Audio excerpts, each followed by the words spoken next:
Buonasera. Ils refont la France sur RTL. Buenos dias. Avec Vincent Parisot. Eh oui, ils refont la France car à l'heure de la grande introspection, dos au mur de la dette et du déficit, confrontés à une instabilité politique qui commence à faire tâche. D'ailleurs, on attend toujours la notation de l'agence Fitch ce soir. Eh ben, il n'est pas inutile d'écouter nos amis étrangers, les correspondants en France de grands médias, pour la plupart européens, poser leur regard, leur diagnostic, leurs commentaires sur notre actualité et nous aider à comprendre et à savoir comment va la France. Je suis donc ravi d'accueillir dans cette émission des journalistes venus de Grande-Bretagne, d'Allemagne, d'Italie et d'Espagne et qui vont évidemment nous saluer dans leur langue, je l'espère. Bonsoir Birgit Holzer. Guten Abend. Voilà, guten Abend, correspondante pour plusieurs titres de la presse allemande. Bonsoir Alberto Toscano. Buonasera a tutti. E sono felice di essere tornato a RTL. J'adore ça, franchement, on pourrait entendre ça pendant des heures. Vous l'avez reconnu, ce journaliste italien facétieux qu'on nous envie, écrivain, éditorialiste à Paris. Avec nous également, John Henley. Bonsoir John. A very good evening to you. Du quotidien britannique The Guardian. Et puis, à mes côtés, Juan José Dorado. Buenas tardes a todos. Il est là, le journaliste espagnol à Paris. Il refait la France comme ses trois compères en partenariat avec nos amis de Courrier International. Je tiens à le préciser. Alors, on va parler de faire payer les riches, du grand débat qui anime les Français donc en ce moment, mais aussi des premiers jours de Sébastien Lecornu, des provocations venues de Russie, entre les têtes de port devant les mosquées françaises et les drones qui surveillent la Pologne et qui, semble-t-il, se seraient perdus en chemin, on verra bien. Et puis on va aussi parler fromage, parce que sur ce point-là aussi, il faut accepter le regard de nos voisins. Jusqu'à 20h. Ils refont la France avec Vincent Parisot. Si on me demande de payer un peu plus d'impôts parce que je gagne honorablement ma vie, il est évident que je serais d'accord. Faut pas demander ça à des gens qui arrivent même pas à boucler les fins de mois. Mais les autres, enfin, un certain nombre d'entre nous, c'est la moindre des choses. On le fait pour le pays. C'est important de payer, vous savez. Taxer les riches, c'est une mauvaise direction. Le riche, quand on vient le taxer, il s'en va. Et donc, le truc du riche, c'est qu'à un moment, il consomme, il dépense, il entretient beaucoup de gens et il fait vivre beaucoup de monde. Voilà, tout ça, ça s'est passé, ça s'est dit sur RTL. Pierre Arditi, vous aviez reconnu sa voix évidemment, et Florent Pagny, invité ce matin de Marc-Olivier Fogiel. C'est le sujet de la semaine d'ailleurs. Faut-il faire payer les riches ? En tout cas, en l'occurrence, faut-il faire payer les ultra-riches ? On en parlait à 18h40 avec l'économiste Camille Landais, proche des idées de Thomas Piketty, et puis surtout de Gabriel Zucman. Taxe Zucman sur toutes les lèvres. C'est vrai qu'on a un peu l'impression qu'on a trouvé la solution miracle pour régler la question des déficits sans faire trop d'efforts, en faisant payer quelques milliers de foyers fiscaux les ultra-riches. Je voudrais savoir quel regard vous portez sur ce débat, et vous me disiez, John Henley, en entrant dans le studio tout d'abord, que ce débat, vous l'avez également de l'autre côté de la Manche. Exactement, et pour exactement les mêmes raisons. La ministre des Finances, Rachel Reeves, du gouvernement travailliste, se retrouve face à un trou d'à peu près 40 milliards également, voilà. Dans le budget. Et donc, un impôt sur la fortune, la grande fortune, les grosses fortunes, est vraiment un sujet de débat en Grande-Bretagne en ce moment. Faut savoir que, et là, on regarde, nous, à 0,03% de la population britannique, c'est-à-dire ceux qui ont une fortune de plus de 10 millions de pounds, 12 millions d'euros à peu près. Ça fait 15 000 personnes et qui, entre eux, possèdent à peu près 505 milliards de livres sterling. Et un impôt de 2%, un peu comme l'impôt Zucman, proposé en France, un impôt de 2%, on a calculé, le chancelier de l'échiquier a calculé, pourrait lever entre 12 et 16 milliards. Est-ce qu'il y a le même débat qu'on a en France avec, j'allais dire, une bonne partie de la population, si on croit les les sondages qui est favorable, mais pas mal d'experts, de spécialistes qui disent attention, si vous faites ça... C'est très apprécié, l'idée est très appréciée par les électeurs, en grande majorité. Ah oui, parce qu'ils ne vont pas payer, eux. Pas mal, comme en France, pas mal d'experts qui disent, écoutez, attention, c'est extrêmement compliqué à mettre en place, c'est très très cher. Les avocats fiscalistes des gens les plus fortunés ont toujours un pas d'avance. Il y a plusieurs pays, dont l'Allemagne, si je me trompe pas, qui ont essayé ce genre d'impôt. L'Autriche aussi, le Danemark, qui ont essayé et qui ont abandonné parce que, en fait, ça valait pas le coup. Ah oui, c'est ça. Donc, comme disent certains humoristes, il y en a qui ont essayé, mais bon. Mais il y a un pays qui a essayé et qui l'a appliqué, en tout cas quelque chose d'assez similaire. C'est l'Espagne.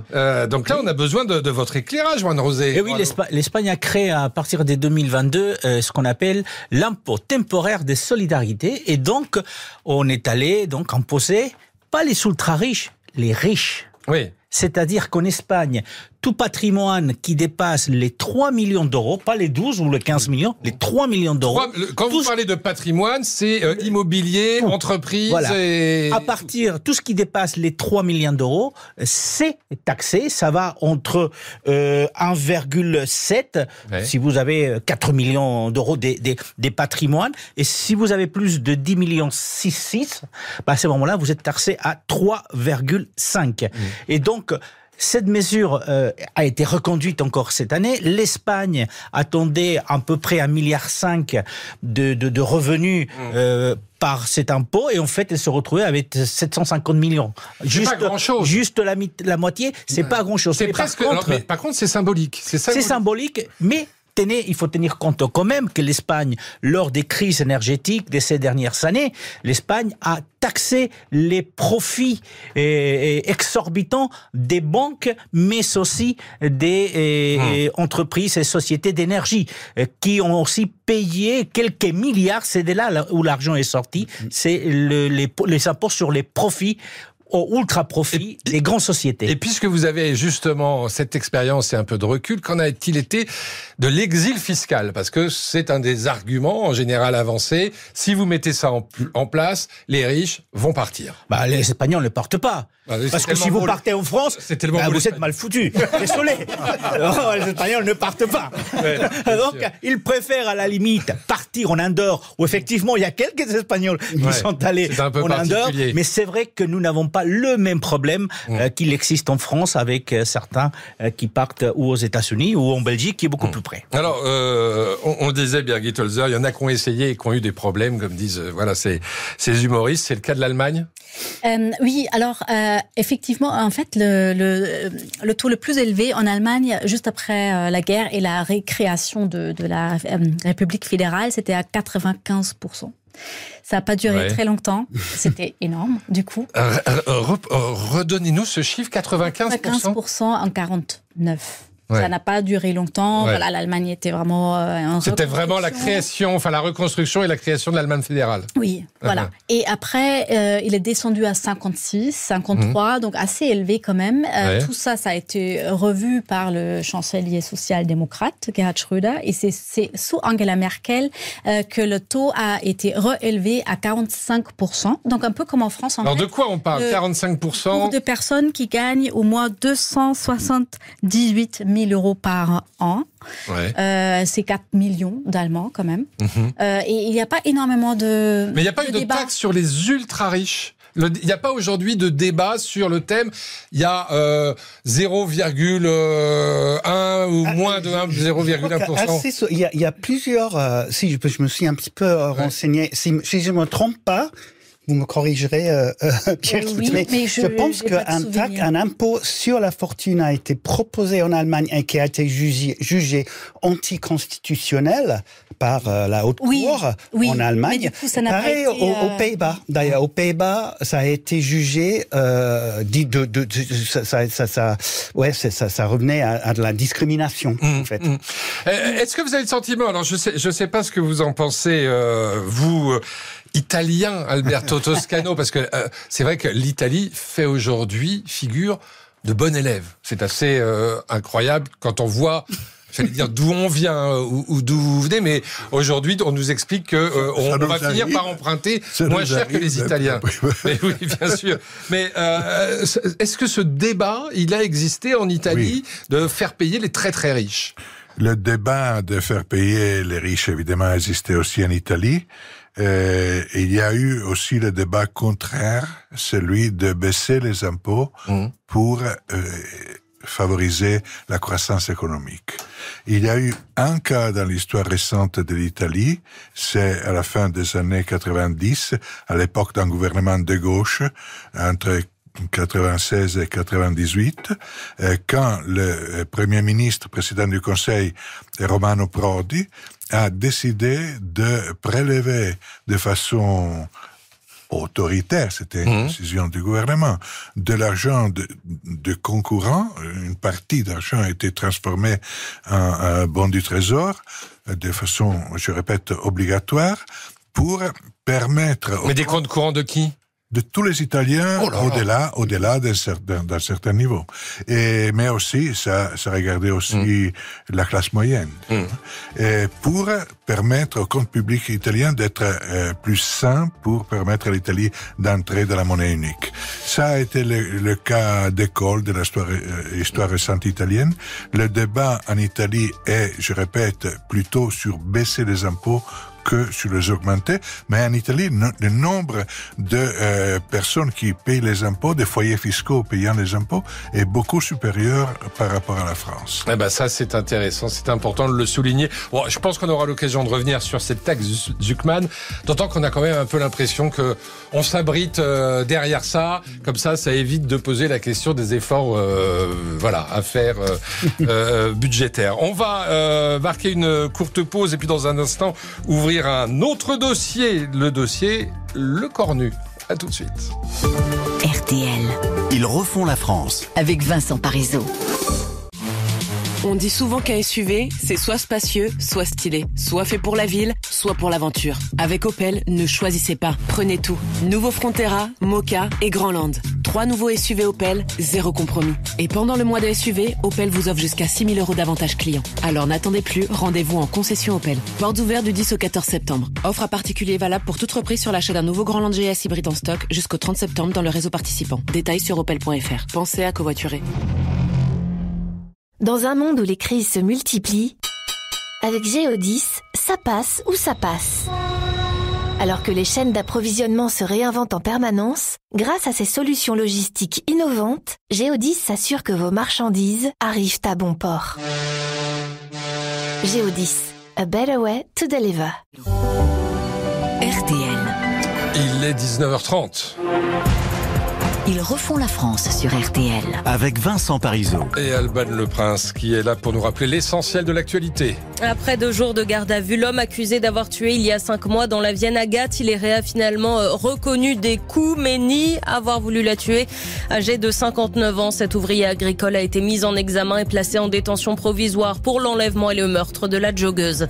L'assassin présumé de Charlie Kirk, influenceur américain conservateur pro-Trump, tué d'une balle dans le cou, a été arrêté. C'est le gouverneur de l'Utah qui l'a annoncé cet après-midi. Il précise aussi que des messages antifascistes ont été retrouvés sur des munitions non utilisées. Le nouveau Premier ministre Sébastien Lecornu a entamé aujourd'hui une nouvelle série de rendez-vous, cette fois-ci avec les partenaires sociaux. C'est la CFDT qui a ouvert le bal dans un quart d'heure environ. C'est le patron du MEDEF qui doit être reçu. C'est voté contre l'avis des États-Unis et d'Israël qui dénonce une résolution honteuse. L'Assemblée générale des Nations unies a adopté ce soir la déclaration de New York pour une solution à 2 États, israéliens et palestiniens. Et puis ouverture de la 4e journée de Ligue 1 ce soir avec Marseille-Lorient à 20h45 et probablement les premiers pas de Benjamin Pavard, tout juste présenté hier à l'OM. Ce sera évidemment à suivre dans RTL Foot dans tout juste 30 minutes. Merci Alban, vous revenez à 20h. À tout à l'heure. Vincent Parisot. Good evening. Ils refont la France sur RTL. Et pour refaire la France, ils sont là ce soir. Birgit Holzer, Alberto Toscano, John Henley, Juan José Dorado. Il va falloir aussi changer, être sûrement plus créatif, parfois plus technique, plus sérieux dans la manière de travailler avec nos oppositions. Mais je le dis aussi, il va falloir des ruptures. Et pas que sur la forme, et pas que dans la méthode, des ruptures aussi sur le fond. Voilà, c'était mercredi soir à Matignon, Sébastien Lecornu pour la passation de pouvoir et François Bayrou. C'est la dernière fois qu'on a entendu le son de sa voix, ce qui nous change un peu d'ailleurs des derniers jours de son prédécesseur. En tout cas, lui, il ne parle pas, il consulter, écouter, dialoguer, négocier.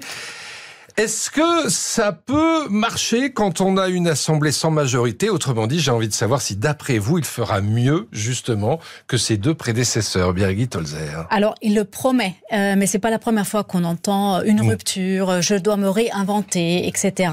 Et je me suis rendu compte, en écrivant sur Les Cornus, que c'est la troisième fois de suite que j'écris que sur un homme qui a l'image d'être un bon négociateur. On l'avait dit de Michel Barnier, qui a négocié le Brexit pour l'Union européenne. On l'a dit aussi pour François Bayrou, qui était quand même placé au milieu de l'échiquier politique. Et maintenant, on le redit de Sébastien Lecornu. Il va vraiment devoir faire ses preuves d'une recherche de consensus qu'on n'a pas du tout vu ces dernières 1 an et demi. On parle beaucoup du modèle allemand de coalition. On sait aussi de l'Allemagne que c'est compliqué de mettre d'accord, surtout dans une situation aussi tendue financièrement, de mettre d'accord des partis dont les positions sont vraiment éloignées. Donc, mais on a dit beaucoup de bonnes choses de Sébastien Lecornu. Ça sera à lui de prouver. Oui, faut laisser la chance au produit, comme on dit. Absolument. On n'a pas le choix de toute façon. Et je pense qu'effectivement, c'est la dernière. C'est la dernière chance. C'est la dernière cartouche d'Emmanuel Macron. Oui, là-dessus. Oui, la dernière avant la prochaine. C'est ça. Vous pensez qu'il peut y avoir encore une autre dans le barillet ? Tout est possible. C'est possible. Écoutez, moi, je suis arrivé en France comme correspondant au moment exact de la naissance de Monsieur Lecornu. Et entre-temps... Il y a eu combien de gouvernements en Italie, Alberto ? Combien de gouvernements en Italie ? Mais surtout, combien de fois j'ai entendu parler de rupture, de alternance, on va tout changer, le changement. Non seulement sur la forme, mais sur le fond. C'est toujours là, donc c'est de la com. On se nourrit des com.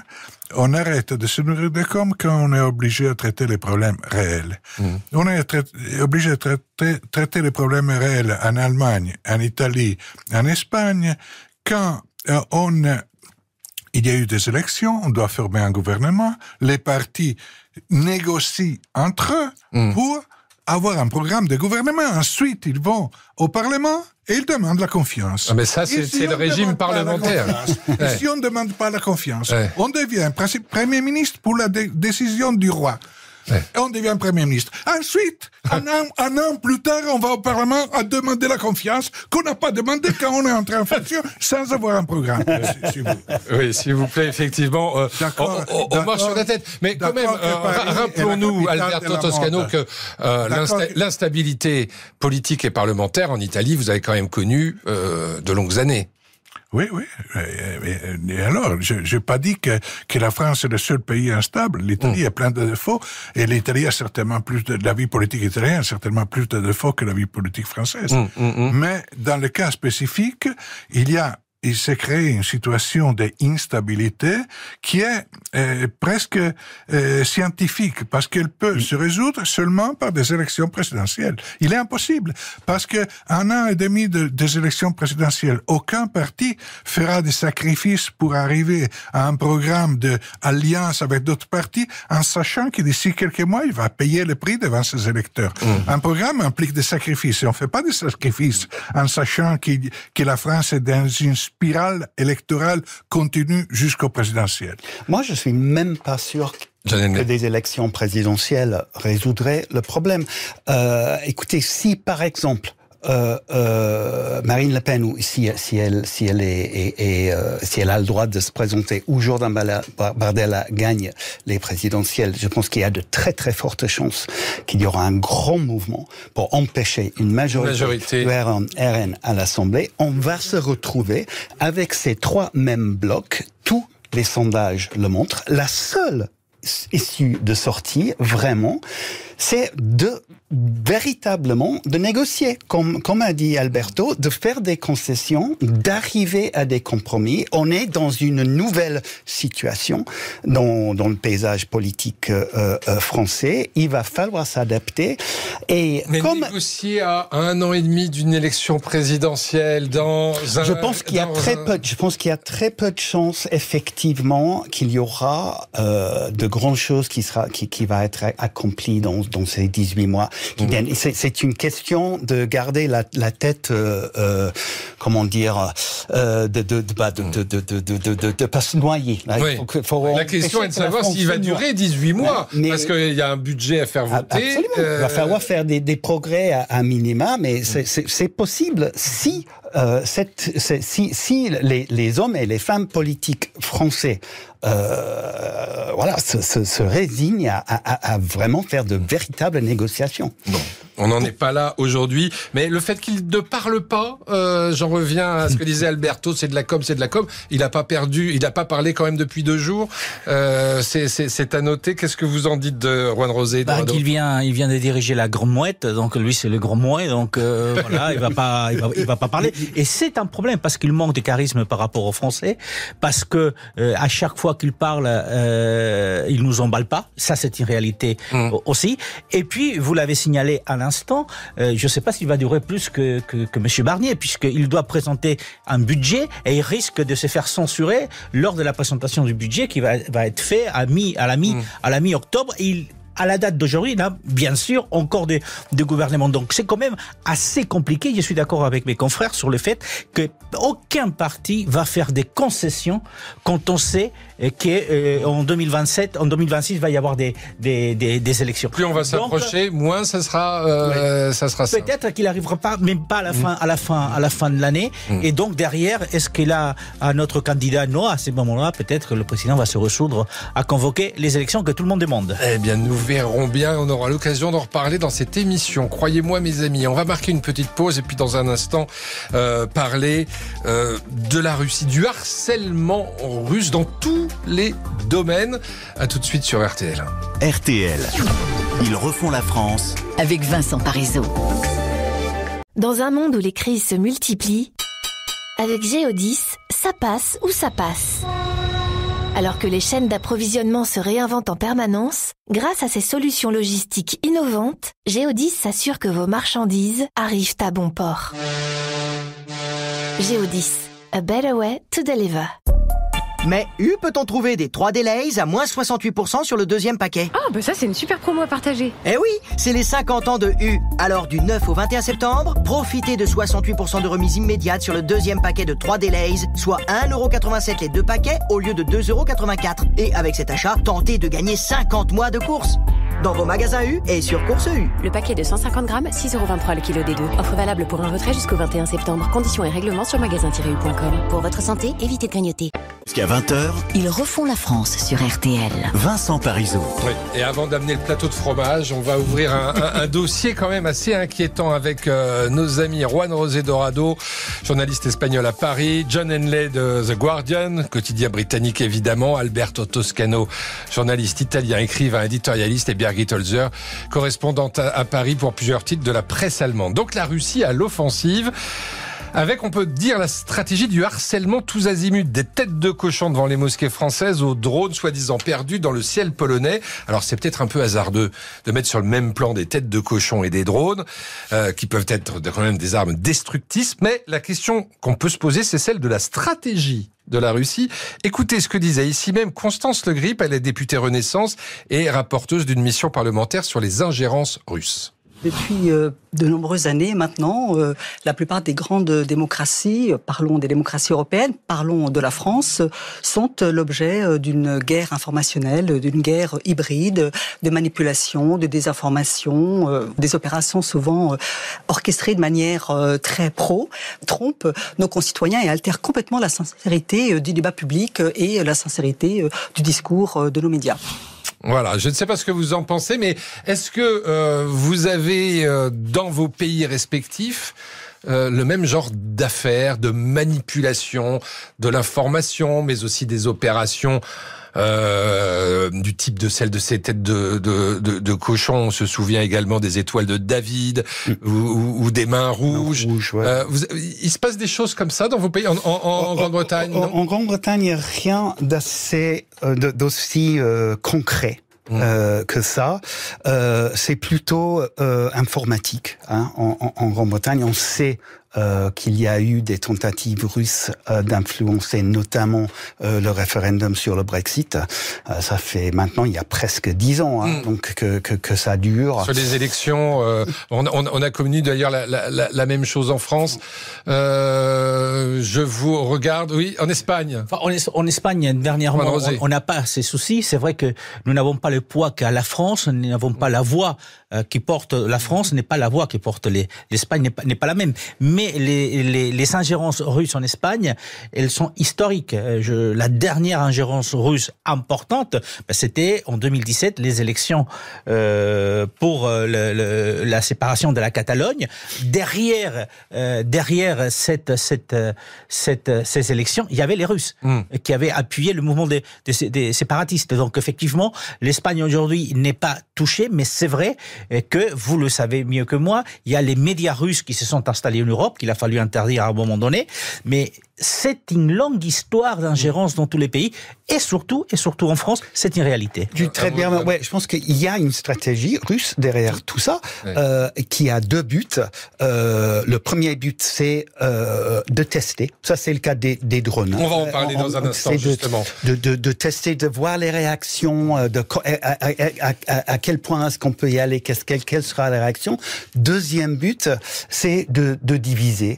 De semer la confusion, de désunir partout où c'est possible. Harcèlement, provocation, déstabilisation. Donc avec cette affaire des drones en Pologne, qui amène d'ailleurs Emmanuel Macron à envoyer 3 rafales pour, protéger, sécuriser l'espace aérien polonais. Alors c'est vrai qu'il y a encore débat. D'un côté les politiques, alors en Allemagne, Friedrich Merz en premier, mais aussi Emmanuel Macron qui disent clairement c'est une opération décidée par la Russie. Et puis les experts qui disent attention, peut-être que... Pas encore sûr. C'est pas encore sûr. Peut-être qu'il y a eu du brouillage. Je ne sais pas ce que vous y croyez. Vous croyez à l'erreur, au brouillage ou à la Non, j'ai entendu des experts qui disaient clairement, ou des experts pour la Russie, qui disaient clairement, non, on ne se trompe pas comme ça. Donc, ça semble assez Donc c'est clair. Une provocation, c'est une manière de tester. C'est une manière de tester, de provoquer, de voir la réaction. Et on voit aussi la réaction est assez faible. Et il y a eu, bien sûr, l'OTAN s'est rencontrée. L'Allemagne aussi va envoyer des Eurofighter, donc c'est un peu le pendant des Rafales. Mais ça reste l'indignation, on parle de sanctions de plus.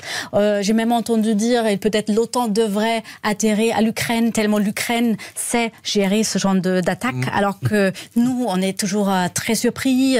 Et c'est quand même étonnant qu'on soit aussi surpris et aussi impuissant à bout de 3 ans et demi quand même. Alors, dans ces affaires face à la Russie, on le voit, l'Allemagne, j'allais dire surtout la France et l'Angleterre sont en première ligne. L'Italie, Alberto Toscano, est un petit peu en retrait. Si vous le dites. Je crois savoir qu'avant-hier, il y a 3 pays qui ont envoyé leurs avions, dont l'Italie, la Hollande et l'Allemagne. Il y a eu un AWACS, un avion radar, un ancien 707 modifié en avion radar, d'ailleurs qui avait été construit en Israël, et dans cet avion, et qui était basé en Estonie, et qui a fait le travail qui a permis l'intervention des avions. Je crois qu'on est tous ensemble, et la dernière chose qu'on devrait faire est la compétition entre nous. Alors c'est plus dans le discours de Madame Meloni, peut-être. Le discours de Madame Meloni, je pense, c'est un discours atlantiste.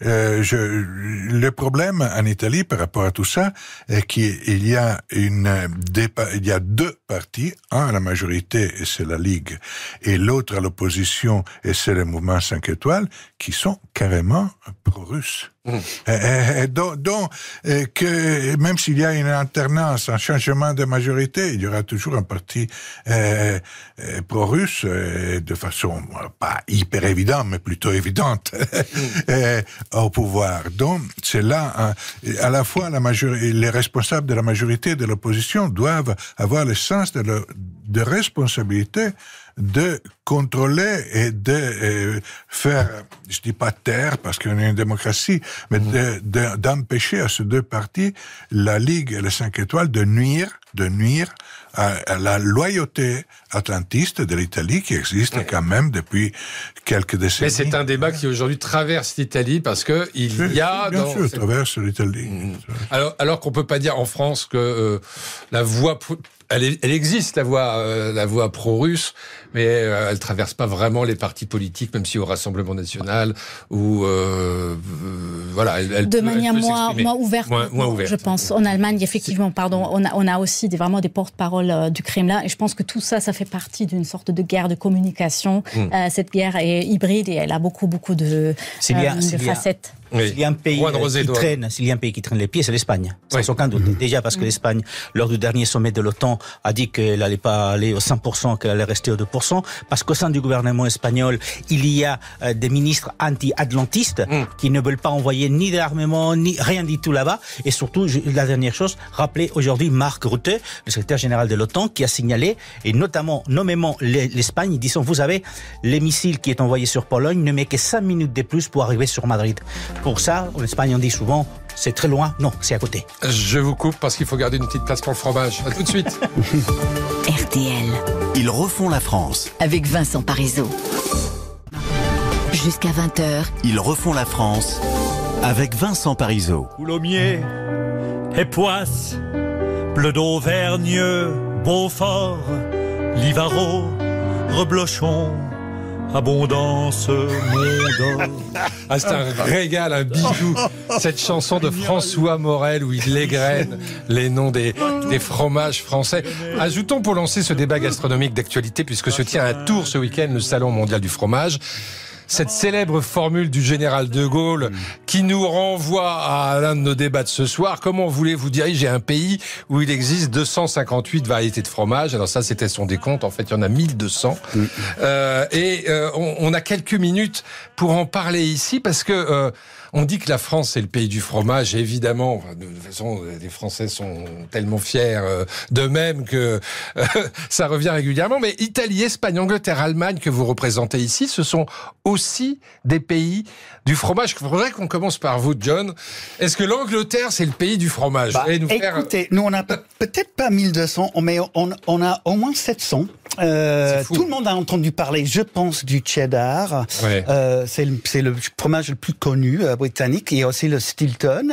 Mais parmi les moins connus, on a par exemple le Wensleydale, le Shropshire Blue, le Kidderminster, le Red Leicester, le Lincolnshire, le Cheshire, le Caerphilly et mon favori personnel, c'est The Stinking Bishop. Alors, l'évêque puant. L'évêque qui pue. L'évêque qui pue. Très grand fromage. J'aimerais bien goûter ça, par curiosité. En Espagne aussi, il y a énormément de fromages. C'est vrai qu'on a moins de fromage qu'en France. C'est vrai que les Espagnols mangent moins par an et par personne qu'en France. Mais ce n'est pas parce qu'on a moins de fromage qu'on est plus mauvais. Ça veut dire qu'un repas traditionnel, un repas de famille, il y a toujours du fromage. Il y a toujours du fromage en Espagne. Et notamment, il y a le manchego, où il y a encore, comme je vous disais, le cabrales, qui est une espèce de roquefort. Donc, vous voyez effectivement énormément. Et dans les classements internationaux, dans le meilleur fromage qui est élu tous les ans au monde à la fin de l'année, souvent, c'est un Espagnol, ou surtout, c'est les Norvégiens. Et j'étais stupéfait parce que la Norvège a remporté plusieurs prix ces dernières années, comme les meilleurs fromages au monde. Les Pays-Bas. Ce fromage espagnol qu'on mange souvent avec de la pâte de coin, c'est pas le manchego? Tetilla, el manchego, c'est une possibilité, ou le fromage de tetilla, qui est un fromage de Galice, avec la pâte de coin aussi. Voilà, ça nous donne des idées. Hein. Et en Allemagne, alors, ne dites pas que l'Allemagne est le pays du fromage, Birgit. On est quand même un pays du fromage parce qu'on produit plus de fromage que la France, mais on mange quand même moins de fromage que les Français. Vous produisez plus de fromage? Oui, j'ai regardé plusieurs chiffres, il y a des chiffres différents, mais ces dernières années... Et du vrai fromage, vous voulez dire? Du fromage, du fromage. Je dirais pas du fromage AOP aussi excellent. Et ce qui nous frappe toujours, c'est que les Français mangent du fromage entre le plat et le dessert. Parce que nous, on peut manger que le fromage. Nous, parfois, on ne mange pas un plat chaud le soir. Mais on mange juste Abendbrot, juste du pain, et charcuterie peut-être, un cornichon. Ça n'a pas sa place dans le repas traditionnel. Pas du tout. Non, vraiment pas. Avant le dessert. Non, vraiment pas. Et le fromage qu'on mange le plus, c'est le Gouda. Donc le fromage néerlandais. Néerlandais, oui. Avant le camembert. Mais non, mais c'est vrai que les pays, la Hollande, l'autre pays du fromage, disait notre ami Day. Et forcément, je termine avec vous, parce que en Italie, Alberto Toscano, il y a du fromage. Il y a une tradition. Et vous savez, là où il y a des vaches, il y a du fromage. Ouais. Un proverbe milanais dit la bocca non stracca, c'est la sonore de vaca. La bocca non stracca, c'est la sonore de vaca. Ouais. La bouche n'est pas fatiguée si elle n'a pas le parfum du fromage, de la vache, donc du fromage. Laissez-moi citer quand même le parmesan, il parmigiano reggiano, le roi mondial des fromages. Et ben voilà, c'est fait, le parmesan, le roi du monde du fromage. Merci à vous tous, en tout cas, de nous avoir mis l'eau à la bouche. Et vous, Eric Silvestro, un fromage préféré? Moi, je suis franco-italien, alors j'ai 2 pays du fromage. J'ai le parmigiano partout, même au petit-déj. Moi, le fromage, c'est partout, tout le temps. Voilà. Évidemment. Forcément, cela dit... bien sûr. Bah, évidemment. Au programme, ce soir, ça sera... Marseille-Lorient, avant le gros choc contre le Real pour l'OM. Belle soirée sur RTL, il va être 20h. Dans un monde où les crises se multiplient, avec Géodis, ça passe ou ça passe. Alors que les chaînes d'approvisionnement se réinventent en permanence, grâce à ses solutions logistiques innovantes, Géodis s'assure que vos marchandises arrivent à bon port.